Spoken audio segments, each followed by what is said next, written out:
Hello and welcome to RV to Freedom Live with Carenza and Brandon. Hi.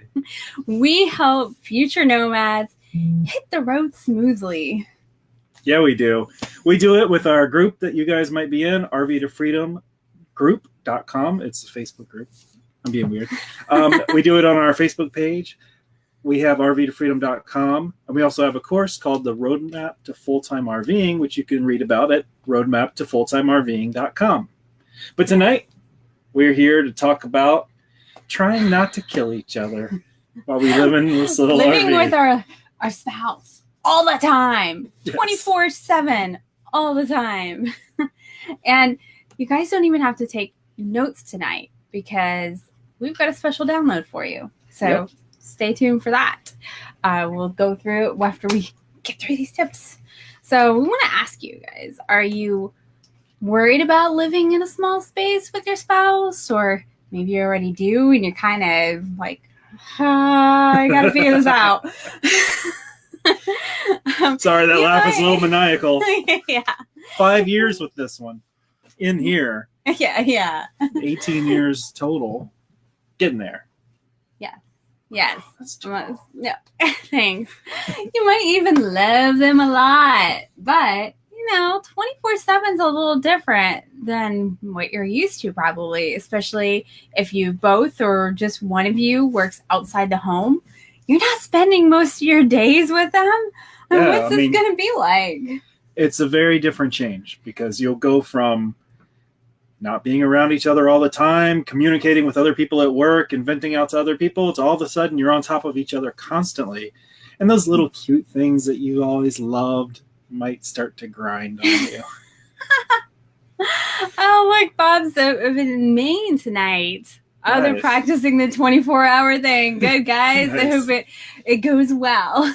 Those, like, being able to do that is actually a good thing. Taking those little trips, go on long vacations, things like that. Yeah. Because So who's worried that's about that. it? Who's thinking, I want an RV, but I'm not sure I can live with my husband or wife or partner or whatever in the RV 24 hours a day.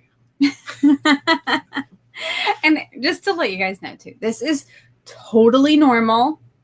It's a normal concern for most people. So don't feel bad if you feel like that, if you have that concern, because it is a concern. I mean, it's a big life change. And even though you might have been married to the person for 40 years, you're not used to spending all that time with them. And it's easy, to have your routines in your house and just know how life's going to be. And then all of a sudden the RV, not only is it a big old switch in your regular relationship, but it's a big switch to everything. And all those changes can bring a lot of stress, and all that stress can cause little problems. Yeah. And we're here to make sure that they don't become big problems. Joe said after a month they're still getting used to being together 24/7. Oh yeah, that's true. Even though you guys were used to your RV because you were stationary, you were still outside, right? So it's like you weren't in it 24/7 together. So yeah, you've got to get used to that. And Berger has the right idea. Just have a cat. And you'll be there to take care of the cat just like the cat wants, and then you won't have to bother each other. Twice as much husband, half as much money, Grandma said. And he said, sure, his husband is worried. So yeah, sometimes that happens. And Sandy's like, I'm sure my husband is worried. Sounds like we've got a lot of strong people here. Yeah. So, the problem too is that small spaces amplify things. Mm-hmm. And so if you have an issue or problem, it can feel amplified in the small space, or little things that just kind of always got on your nerves might seem like bigger issues. So you need to work this stuff out and make sure that you're thinking about it ahead of time and when you hit the road. I saw Jen's comment. Sorry. Travel day today. We almost got divorced 5 times. Yeah. Was he trying to make sure that propane at Costco was extra cheap and making sure you didn't take him down the wrong route with your Apple Maps and all your crazy technology? Right. Yeah. So if the good relationship stuff still apply, good relationship advice about all those things about keeping relationships healthy still applies, of course. There's just some different unique things in RV. Yeah, well, like she said, it amplifies things. It amplifies everything. It amplifies sounds. It amplifies how small it feels, but also amplifies emotions and tensions. Right. And you know what? You're not traveling, like Jen said, the travel day to day. You're not traveling all the time when you live in a stationary home. You might go on vacations and that's where it comes out. But you have a lot more travel days when you're full-time traveling. So you need to get those things. And you have lots of things to... He loved his propane tank at Costco. Nice. And you have lots of things in the RV just to kind of cause tension. You know, the black tank, the dumping, the packing up, the moving, the backing into spaces. Backing into spaces is probably the number one cause of divorce among RVers. And it's the number one form of entertainment for other RVers to watch couples yell at each other while they're trying to back in. Right. So that's a big one. And there's lots of little things. And then these RVs, we know, we've talked about it a bunch of times, are not built like we want them to. Stupid things break at stupid times, and it causes tension. And you got to be careful that you're venting the tension in the right direction and not at the only other person with you. Right. Yeah. And like, what was it, 2 shows back that we did attitude or adventure is about attitude. Yeah. And that's one of those things, when you have that little stuff go wrong, you've got to keep the right attitude about it. So don't take it out on your relationship. Yeah. And you might want to go back and watch that one if you haven't, if you're having issues, to keep that. Hey, Jerry, Nancy, and Joe. Hi, guys. So like I said, we do have a download for you, so you don't have to take notes through all this. If you just want to keep up on it and have it later, you can. But you want to get into it? Sure. Yes, ma'am. That's number one tip. Just do what she says. I'm just kidding. Happy wife, happy life? Yes. All right. Number 1. Before you go. Yeah, it's tiny. Before you go, get on the same page. So you need to discuss your expectations before you start this whole thing. I mean, like for us, what if I was thinking, oh, we're going to do this for a year and we're going to like hit all the sites in that year across the USA. And then I'm thinking, I'm just going to drive out to the woods and sit there all by myself for a long time with no civilization with you. With me. And you're like, but I wanted to see all the national parks, and I'll give you the keys and say, good luck with that. So make sure you're on the same page. If one of you wants to sit at the beach all the time and the other one wants to be off grid, you know, filtering your own drinking water, then that's something you got to think about, because you might have different ideas of what RV travel is like. Right. I mean, absolutely. You need to talk about it. Talk about where you want to go, how long you plan to do this, and how fast you want to travel. All these things. You got to make sure you're on the same page. And of course, the same page about the RV that you want and everything else, because you both have to live in it.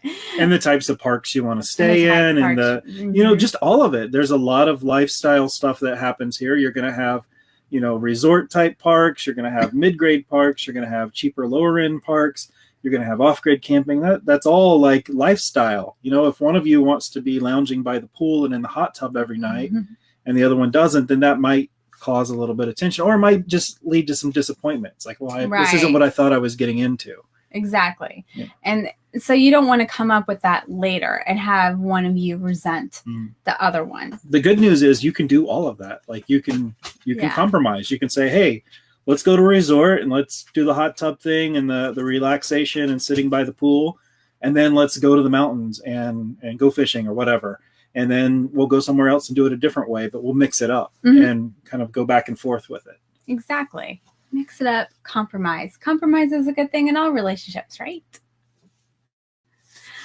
Hey, Mandy. And then along those lines, so you're on the same page before you go. So now you need to keep the communication open. Don't just say, well, we made that decision and that's what we're doing, you know, because maybe once you get out here, your points of view change, your motivations change. It's different out here on the road. It's different than regular life. Yeah. And I mean, communication is key to any relationship, really. And you need to keep the open communication going, just in your stationary life and in your RV life. But it becomes almost even more important here because there are different things, or it maybe is different, but there's a lot to it. And you need to be able to feel like you can talk to each other at any point that you need to. And it's a good thing to check in with each other. Maybe you want to set a regular check-in time, or just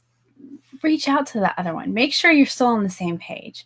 Make sure that your travel plans, where you're going, you both still want to do that. Or a year from now, check in and make sure that you both still want to RV, or 6 months from now. And what if one of you is really not happy and not really enjoying it?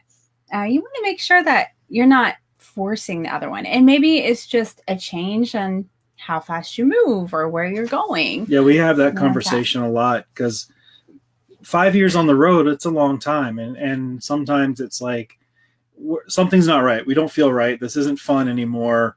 Something's just feeling weird. And it's recently we had that issue. And the reason why is we realized we started moving too fast again. Yeah. We started moving once a week, and that's not us. We like 2 weeks at least in a spot. And for some reason, I mean, it was like sometimes we would do it, but it was real short jumps. And like we've mixed it up over the years. We do like that fast kind of moving, but we're also doing we're trying to do a lot more projects and work right now. Yeah. And it wasn't working out. But we kept that communication open. We brought it up. And we both had the same feeling, which was good that we were on the same page. But yeah, we brought it up to each other and we're like, yeah, me too. I'm feeling the same Yeah, it's thing. like, why did we get so frantic and start moving all the time? And it's like, we need to slow down. Like, let's just stay a month somewhere. I think sometimes it's you get around different RVers and they're moving a lot. And then you feel like, well, I need to move a lot, or I'm not being a good traveler. You know, if I stay in a monthly spot, then I'm not a traveling RVer. I'm a monthly or whatever. But whatever, you just do what you want. And that's what's cool about this.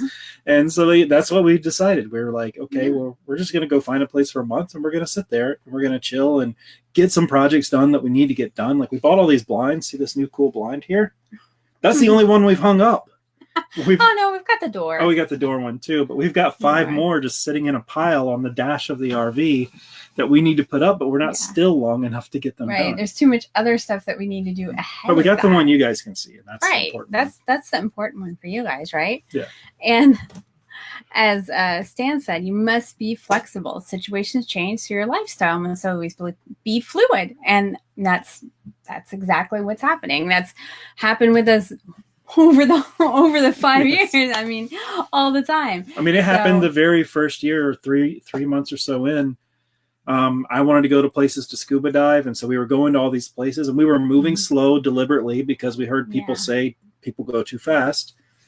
Then all of a sudden, we ended up in the coast of North Carolina in July, and Prince was like, "This is too hot. I don't want to be here. Let's go to Vermont." And I'm like, "But we're going to miss all the in between." Yeah. And we just went to Vermont. We just, we did like 3 or 4 days of driving. We didn't really want to miss the in between either, but we had to get out of the heat. Yeah, and it was really nice. It was, and we needed to be up in Vermont and then New Jersey. So we had to be up that way. And we've had times. And it turned out, to be great. And there's been times when I've been like, I just want to sit. I just don't want to move right now. And we would just sit. And then there's times when Prince is like, I want to see fall. I want to see leaves change colors. So we divert and go off to Durango, Colorado, so you can see some trees changing color. And that's fine. That's why we have wheels, is so we can do that stuff. Yes. Yep. Flexibility, Lori says. Flexibility. Yes. All about that, right? Okay, so let's go to number 3. And this is something you should think about before you go full-time and before you get an RV too. Be mindful of each other's routines. For us, we're both night owls, so that helps. But I still wake up earlier than you. Yes. And just thinking about buying an RV, there's sometimes the bathrooms are in the bedroom. If I was up and like trying to take a shower or brushing my teeth or something, I would probably annoy the heck out of you. Well, one of our friends has an RV with the bed that raises up to the ceiling, and his wife is more of a night owl. Well, actually, I don't know, but she likes to sleep in longer than he does. He doesn't need as much sleep, but to get out of the bed, it kind of disrupts everything because he has to kind of crawl over and it's right in the living room. But then also you have issues where maybe she's ready to go to bed, but he's not, but the bed's in the living room. So someone's got to move. So it's those kinds of things. If you have a very different schedule, then you might want to have a place where you have a separate bedroom with a door you can close off. Or just if you're in your RV, I mean, if you wake up early and you like to go out for your run or have your morning coffee and do all that, and your partner is sleeping, likes to sleep later than you got to be quiet. Just make sure you're, try to be quiet. So you're not out there banging around and putting all this stuff on, and coffee pots are going, things are whistling, unless you're making them an awesome breakfast, and then they might appreciate it. But just stuff like that. And for us too, this happens where I like to read at night and Brandon likes to watch TV. So we end up in this, like, I don't want to hear it. I can't have all the light and sound going on. And so he ends up watching, he watches on his phone most of the time. He could use iPad and he doesn't. But he puts it on his phone and puts his headphones on and watches that way. And there's things like Roku, you can actually, with the newer ones, you can plug in your headphones right into the remote, right? The remote, and watch the regular TV that way. So that way you can have both. You've got to be mindful of that. It's not a very big space. No, you can hear everything. I was going to say that. You can hear everything. And that might be another cause of concern because you can't hear everything in an RV. But that's life, and, whatever. You get over it. But another thing to remember is, maybe in your house life, you spend a lot of time inside, but in your RV, you don't have to confine yourself to your RV. If you're the early morning person, go outside, put a chair outside, which most people would do anyway. Sit outside with your coffee, read your book or whatever. Let the other person have the interior space to sleep or, putter around or whatever they do. That's another thing is, don't think about the interior space of the RV as a cage that you're trapped in. This is just a vehicle that gets you places. You have outside of your RV, you have the whole campground to move around. Yeah. So just, it's just watching your routines, watching your noise, because it's a small space and you can get in each other's way. And you have to think about that if you want to keep a good relationship. Yeah. I just thought Lori said TV ears. I thought that was funny. So the next one is, I was trying to hit it, but she messed me up. Oh, it's all your fault. I hit it. Split up the responsibilities. Know who's going to do what when you're packing up or tearing down or just whatever you're doing, cooking, cleaning, just life. Know who's doing what and when. And you can always switch it around, but know what's going on so that there's no miscommunication. Right. I like if you have your tear down, your setup, stuff that you typically do, that's a good thing to kind of split up and know who's responsible for it. So when you leave, something's not checked off the list because, no one, I thought you were doing that. Well, I thought you were doing that. If you guys have a set, did I just say that? A set of responsibilities, it will help with that. We like to make sure you mix it up every so often so that you remember how to do the other stuff. Yeah. So that you know all about your RV.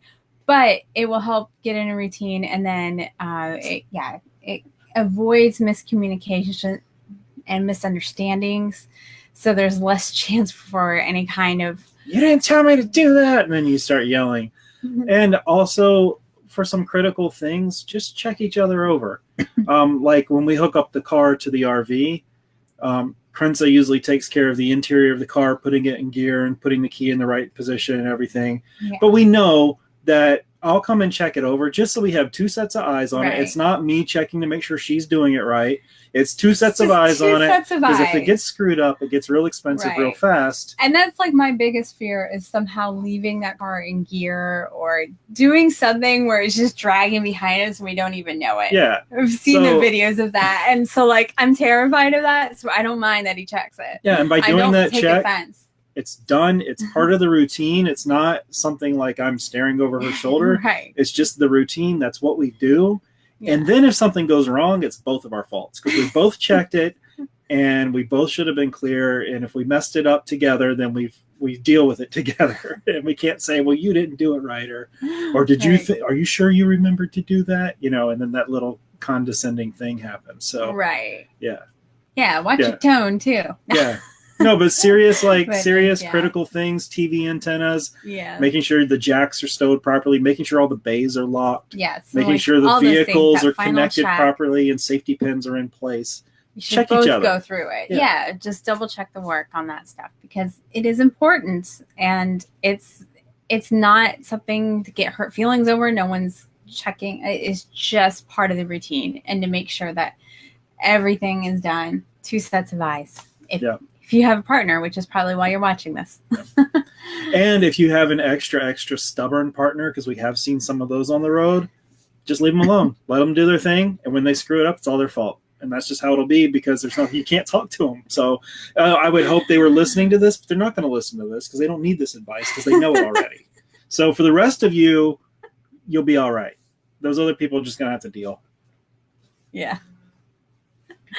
All right. Sorry. Made me laugh on that one. Okay. So. Well, there, Paul's got the right idea. Just take blame for everything. It's easier that way. It's always easier to beg for forgiveness than to ask for permission. Right, Paul? That's right. And Jen is adding to her list. Check to make sure the propane tank is back in the RV. Yes. Oh, geez. Hi, Julie. All right, where are we at? We are on number 5. I haven't scrolled past it. Can't get to it now. There we go. Find your own space. And this applies to any size RV. I don't care if you have a 40-foot something. 45-foot class A diesel pusher or a van. Some fifth wheel. Or, that's exactly what I was going to say. Or a van. You can find your own space. And this can change. It's not like you create the space and it's yours and this is the only space that you go to when you need that space. Maybe you do have some storage space that's definitely yours. We do. Mm-hmm. We have storage space that's mine and his. And although sometimes there's axes in mine. I don't know how that happens. Sorry. And leather and random things. I run out of space and I need more space. Yeah. But find the spaces that can be yours. And this could be, we could be talking about going to the bedroom and closing the door and hey, you've got your own space, or even leaving the door open, but it's your own little space. Outside, you've got this whole patio in front of your RV, just call it a patio, that space in front of your RV. You got the whole outside thing. You could go to, if you're in a campground, go to the lobby. The clubhouse. Go to the clubhouse. Guest house where the Wi-Fi is and the old movies and the beat up books and the broken games and hang out there. And that headphones that Brandon has to put on for TV sometimes. Can you turn to the side here? Yeah, they can see it. Don't worry. Yeah, that's how he creates his little invisible wall. Just FYI, this doesn't work. I don't bother you most of the time, but when that's on, I know not to just ask him anything. When we're working, we have to deal with things. This is my office or my cubicle. This is me shutting the door. Right. It's an invisible wall. Yeah. And a lot of times I don't even have anything on. It just muffles outside sounds and kind of keeps people from talking to me. Don't. I know sometimes you do that. I didn't know it was most of the time. Half the time. I don't have anything on. Yeah, but there's ways that you can just create that little space for yourself. within there. It's so it doesn't have to be like a big physical space. We're used to like, okay, maybe I'll go in the other room, but there's just ways to create it. Maybe it is your bedroom, but maybe it's like if, for example, we're sitting in a motorhome.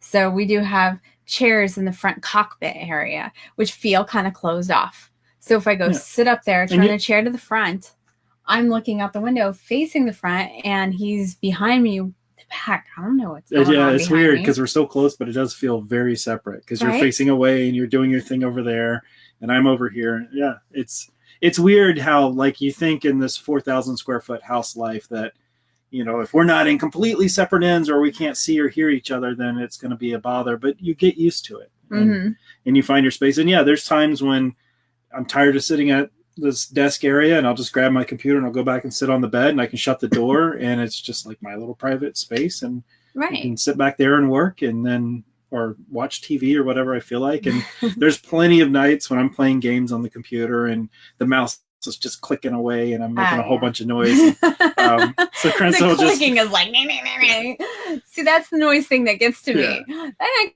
go in the bedroom and shut the door because I'm like, I don't want to hear that.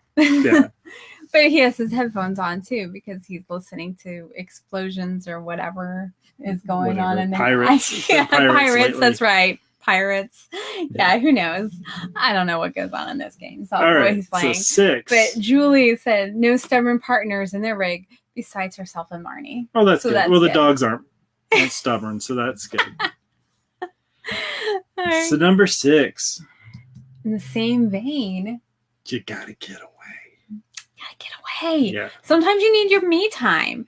And so this kind of extends into that find your own space. Sometimes you just need to get out and get your own space. So the clubhouse works. Sometimes you just need to go take a walk and, like go walk your dogs, go walk by yourself, walk the campground, go on a hike. Sometimes it's just when you're RVing and you're together and you're going places together, sometimes you get in this routine of always doing everything together. And sometimes you don't need to. Like one of you can go off grocery shopping and the other one can stay home, or just to get that little tiny break is nice sometimes.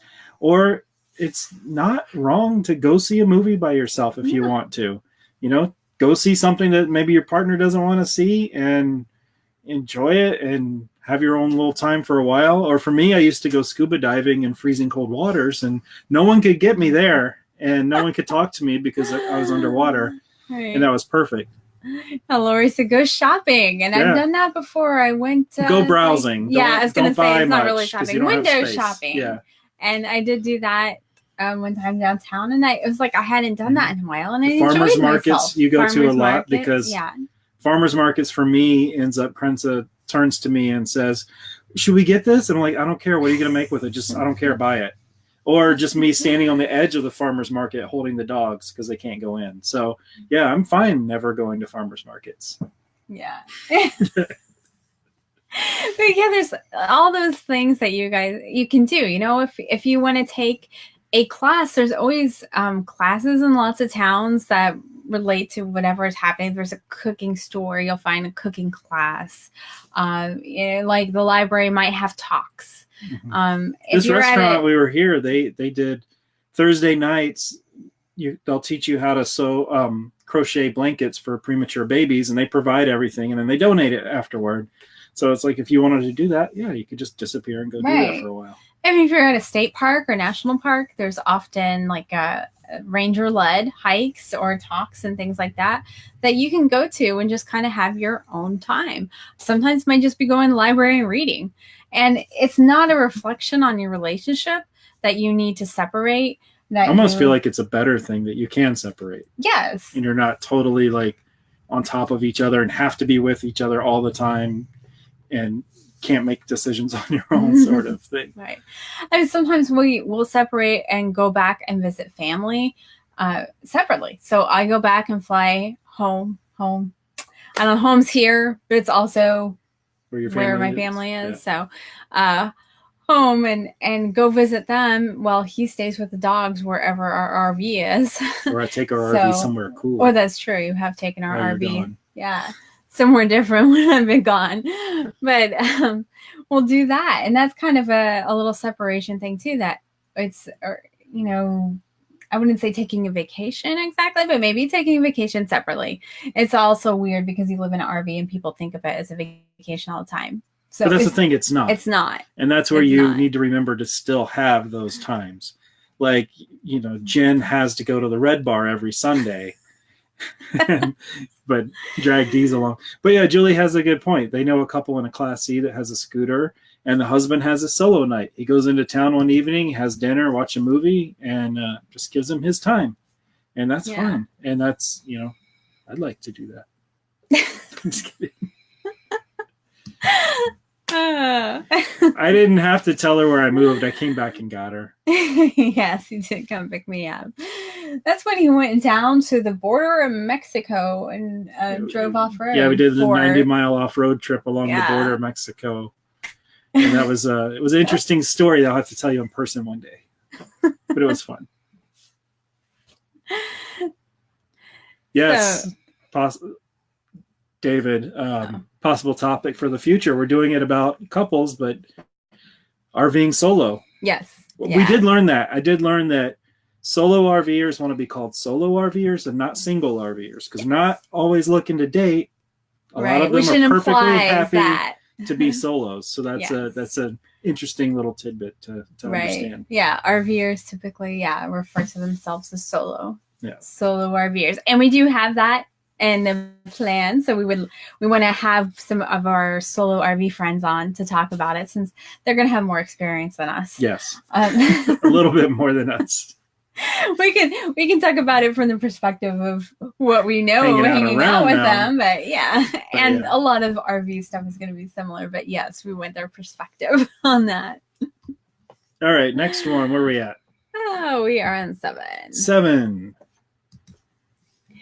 All right, so now we're talking about getting away and separating, but you do need some shared experiences too, and you want to keep that connection with each other strong. And you can do that by sharing some experiences or carving out time that's like little sacred time, not just we're living in the same vehicle, which sounded weird, isn't it? Living in the same vehicle, living in the same home. We're going to call it a home because that's different.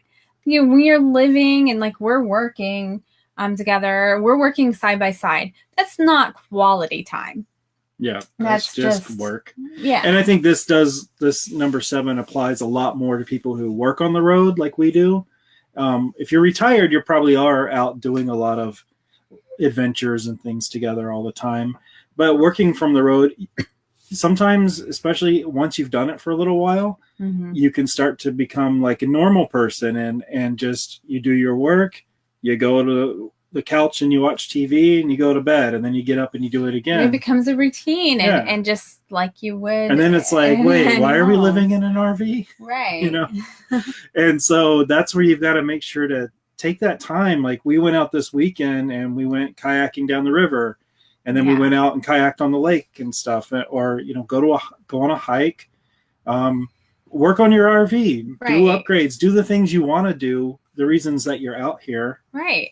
Just share that experience. And that could be like a date night too. I mean, go get away from the RV. Yeah. Be normal. You know?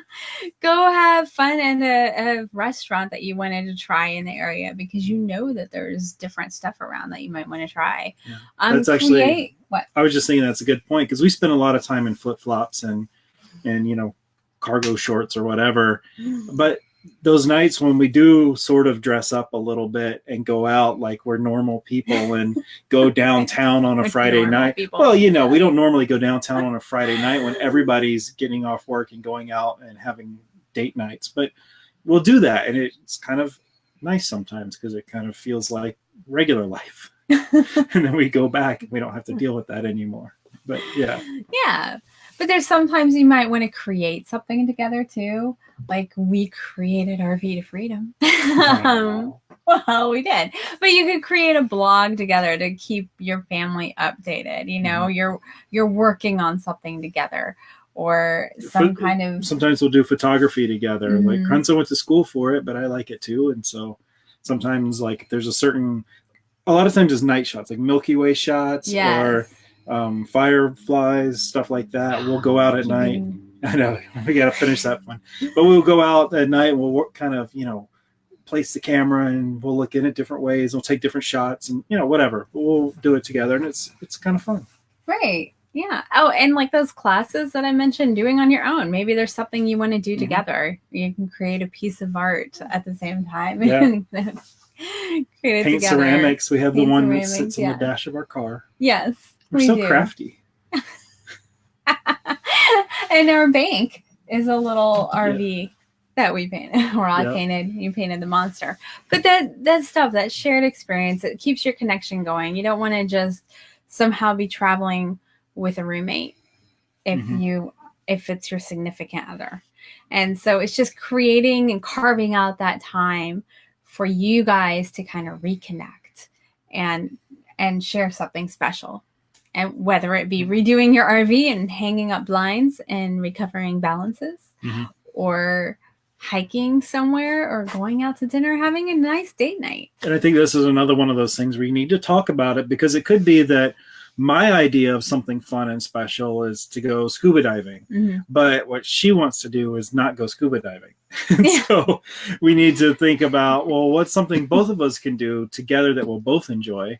And then I can go do the scuba diving at another time, or we can compromise some other time and do something I like more and then something you like more, and move it around. Next thing. All right. This one I think is important in a small space. You've got to learn to let go of things quickly.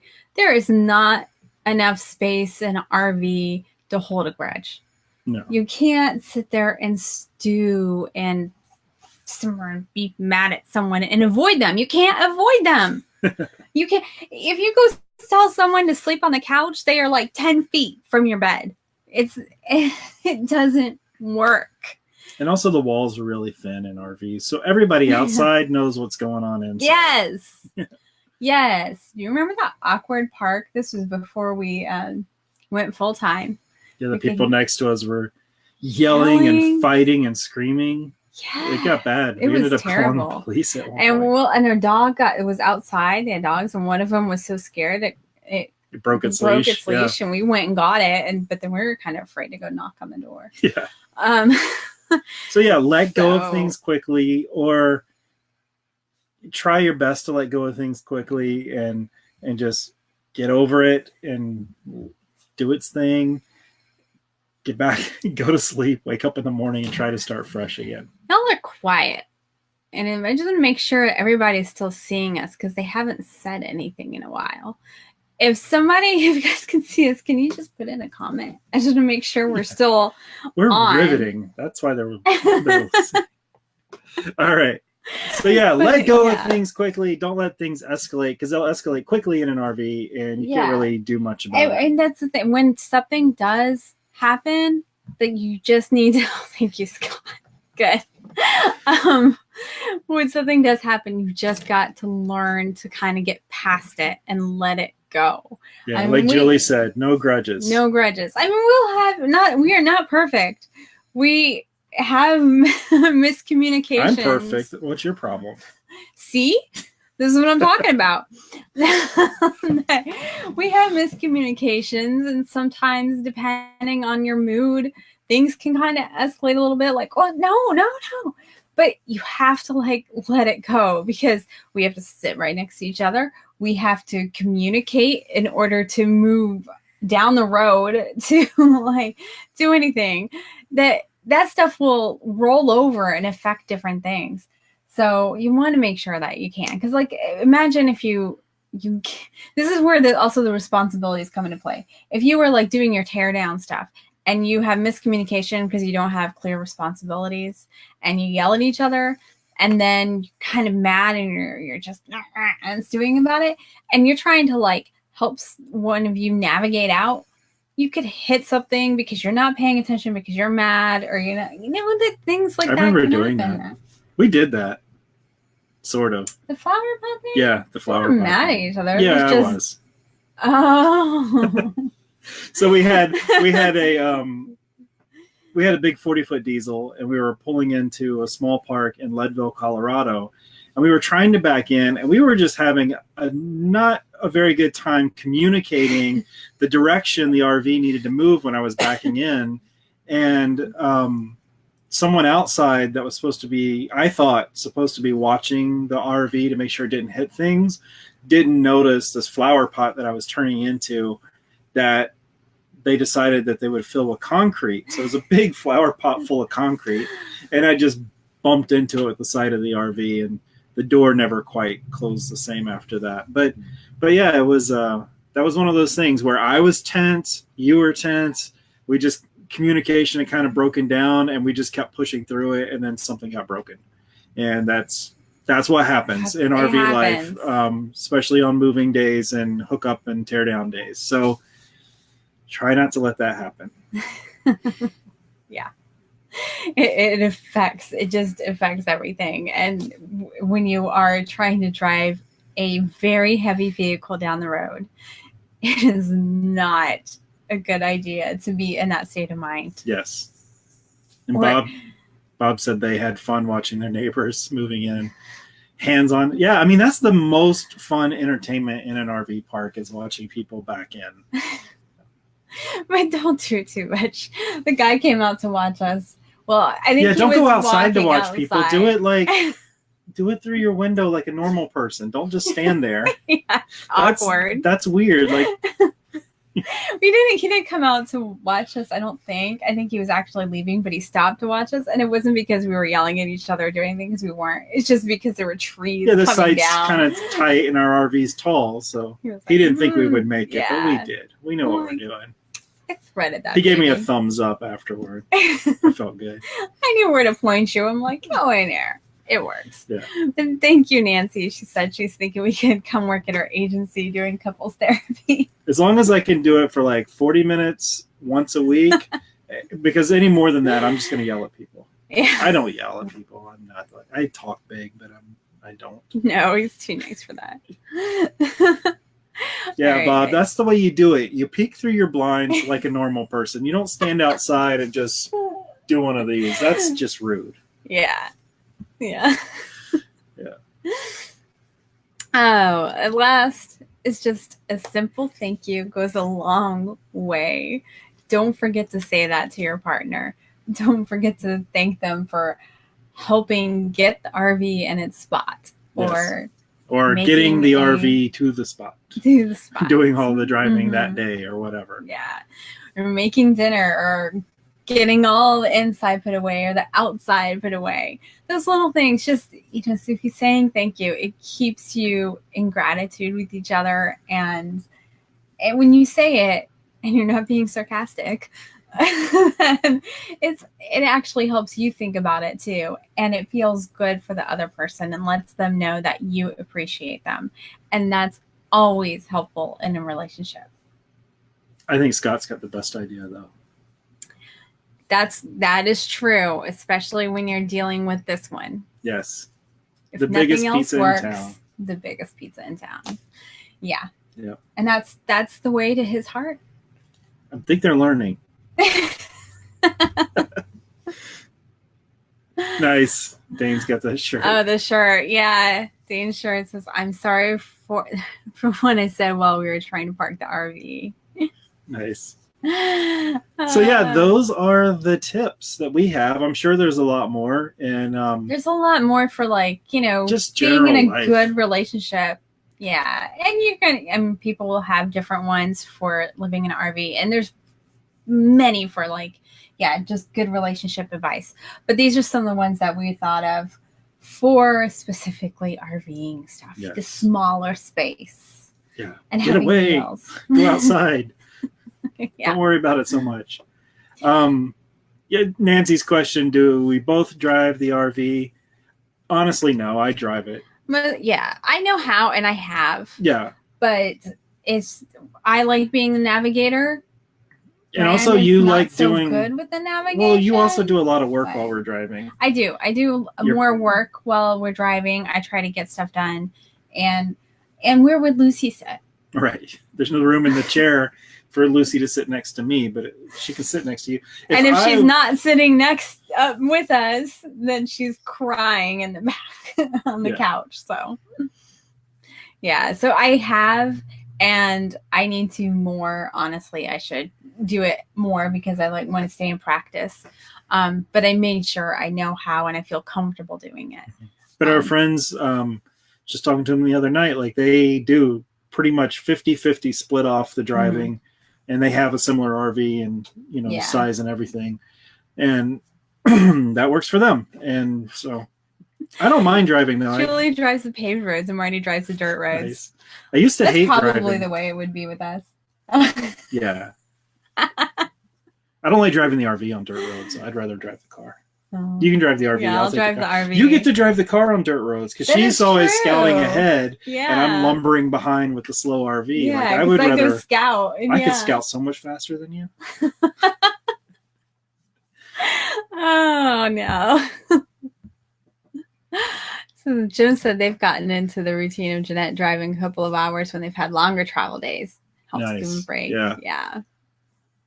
Yeah, that's because I do most of the driving, or all the driving in the RV, and Class A motorhome, the gas Class A's, they take a little more mental capacity to stay focused on them all the time. Then I can't drive as far as I want to. Maybe 5 hours, 6 hours at the very max for a whole day, and I'll be just worn out, tired afterward. I just want to go to sleep just from the mental, whatever's. But if I was driving a car, I could drive 12 hours. Yeah. So yeah, those are the things. So to get all these tips we have, so you can put them in your notebook, and then later when your husband's yelling at you, you can say, "Remember, we talked about this," because that always works. That always works. Yeah, that to always point works. out their flaws while they're angry. Right. But you can go, like I said, we promised no notes. You can go grab this at go.rvtofreedom.com/relationship. I am dropping a comment with the link right in the comments. The comment in the link, and whatever. You get it. You get it. There's a link in the comments to it. And so if you go there, you can go grab that download so that you can have that printed out, put it in all your RV stuff.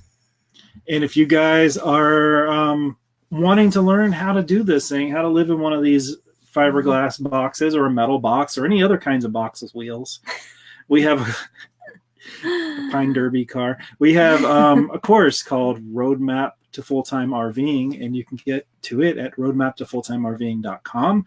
And we pretty much tell you everything that you really need to know before you hit the road. And if you're 2 or 3 years out, it's perfect for you. If you're a month out, take it, blow through it as fast as you can. Yeah. But it's a big course. We put a lot into it to make sure that people don't make a lot of the same mistakes that we've made, that other people have made, that we've seen made, and save themselves a bunch of time and trouble and money. So Nancy said she's driven her own car all the time, but she's nervous about driving the rig. And Ron's driven fire trucks and buses all over the years. So he's natural at it. Yeah. And, it's Nancy, that is totally normal to be a little apprehensive about it. And one of the best things I can say is just practice.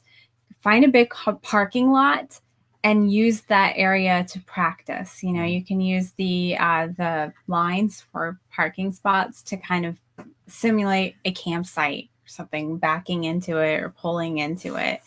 And you can start with pull-throughs too. That's easier. And maybe have Ron drive you out of the city. Mm-hmm. But the spaces between the cities, when you get out on the open highway, the lanes are wider, the traffic's less. You're usually just dealing with truckers, and they're all on a mission, and they know how to drive. Then pull over to a rest area, and then you take over. Because all you've really got to do at that point is hold it straight down the road and get used to it. Get used to how it feels and everything. You're not going to have cross traffic. You're not going to have lots of stops and goes. Yeah. And as you start to get closer to a city again, if you're not feeling comfortable, just find another rest area or somewhere or truck stop and switch back off and start to build up your tolerances that way. Because that's what Crenza did. We were out in the desert, and there's just roads that go forever, and you never see anybody on them. So, and there's, it's all desert around. If you run off the road, it's just sand. Right. I did that. Of course, I did Florida first. You did do There Florida. was construction I ended up in construction, but oh well, whatever. I kept it in the lines. I had no problem with it. And I drove down a dirt road. So yes. And that was like, go slower, go slower, go slower, go slower. But yeah. And look at all our past students chiming in. Thanks, guys. I'm glad that you guys like the course. So yeah, listen to them. If you are looking to get out on the road, we really do. We try to pack everything into it. And we do lots of lives like this in the course, and we Yes. get like really deep and we answer questions. It's not just us talking; it's you asking questions. Obviously, Dennis has yet to get behind the wheel. They're looking for a good practice spot. I hope that you find something like in between Maine and I was about to say Michigan. That's where I am. Massachusetts. This is M states. This is one of those things that I used to have a motorcycle, and people were always. They were like, I'm going to get a motorcycle, but I'm never going to take it on the interstate. Because the thought in your head is the interstate's dangerous because it's fast. And yes, it's fast, but everybody's going in the same direction and there's no cross traffic. And so there's something about that makes it actually better for that kind of travel. So if you are looking to learn this driving the RV, try that idea of get out onto the highway, get away from town, get away from the city with the aggressive drivers, pull off in a rest area, and then just motor it right up on the on-ramp and go, and lock the cruise control at 55 and annoy everybody. But you're going to be going in a straight line. It's not that hard. And then you can start to get comfortable with the size and how it reacts and keeping it within your lane. And lanes are a little bit wider on highways anyway. So yeah. Don't criticize the driver of the RV when they're driving the RV. Yeah, it's a good tip, Paul. Yeah, we didn't write that one down because Cranston knows that one really well. And then Julie's saying that, since they start on the road next Monday, this is going to be the last streaming for a while. Oh, then Marty's not going to be able to try to make me crack up on screen. Yeah, she hasn't been doing a very good job. Yeah. And Denny, they remind each other how fortunate they are to live this lifestyle. That's a good one. We should have written that down. We're going to take that. But yeah, there are times when it's like, when you're out doing something cool and just be like, this is awesome. Like, we can do this. We figured it out and we're doing it. And remember those times, because there's going to be other times when annoying junk breaks and you're going to be like, this is stupid. Why are we doing this? And then just remember that we could be sitting in a cubicle under fluorescent lights, commuting back and forth to work, and that'd be stupid too. So, yeah. And I'll say, Bob does have a CDL, so it does give him a little bit of advantage. Yes. But yeah, you guys, I hope that, let me pop this back up just so you can see it. I didn't like the other one. It was annoying. Oh, the scrolling one. So yeah, if you want to grab the tips, just to be able to have that print and download and review anytime you want. Go to go.rv2freedom.com/relationship. Dee's doesn't have an extra tank. So yeah. All right, let's go away now. I just dropped that in there again, the link, so you guys can grab that if you want. And have a good rest of the week, and we will see you next Monday. Bye, people. We hope you enjoyed this replay of our Facebook Live show. Join our Facebook community to participate in the live shows and learn how to live in an RV. Go to rvtofreedomgroup.com to join the RV to Freedom Facebook group. And to be notified about our next live videos and more, sign up with the link provided below in the video description. We want to help you find your RV to freedom.